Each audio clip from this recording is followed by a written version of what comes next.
All right. The next one is iterate where the interest is. Don't mandate Agile.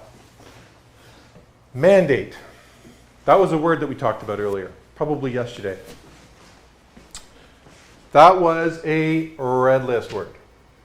And with red list words, we know what that does, right? And if you're using red list words, you're probably hidden with a agenda. And with that agenda, that leads to attachment, that's interesting. You're pushing, that's interesting. And then you are the problem because you are then inciting all the resistance in the system that actually, in a way, you deserve. The challenge. The problem is that with an agenda, you're just creating all the resistance in the system that you don't desire. So what do you do instead? Well, we're suggesting you iterate where the interest is. You invite. I like this idea. Maybe I'm alone. Anybody else want to come with me? Come with me. You see, in this kind of thinking down here, there's this idea of a rollout plan that really figures out that if we have an opportunity for a best practice, which is, again, this thinking, which is wrongfully thinking this thing is very simple and not complex.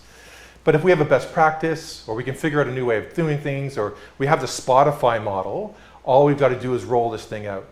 And if it's an exciting thing and it's going to help everybody, like what I did at Webkins, when we're all going to go Agile, the problem I had was I was using this kind of thinking.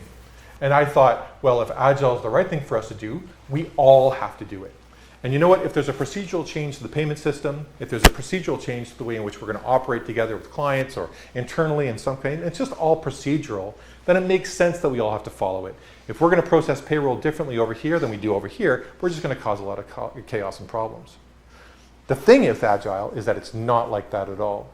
So if that's the case, you don't have to bring everybody all at once. And if you don't have to bring everybody at once, all you need to do is, instead of pushing and resisting, invite. And anybody who stands up and says, hey, Ron, I'll come along with you, then you iterate and you increment with them.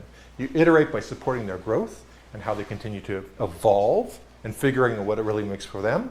And as other teams get inspired and excited by their success, you get to increment your growth over time. And you get to work with them. And slowly, people will start to figure out that North Star, what that destiny really looks like to them, how your organization is going to shape Agile that suits their needs. And after that, all the groups will start to bring in themselves excitedly, actually, soon after that.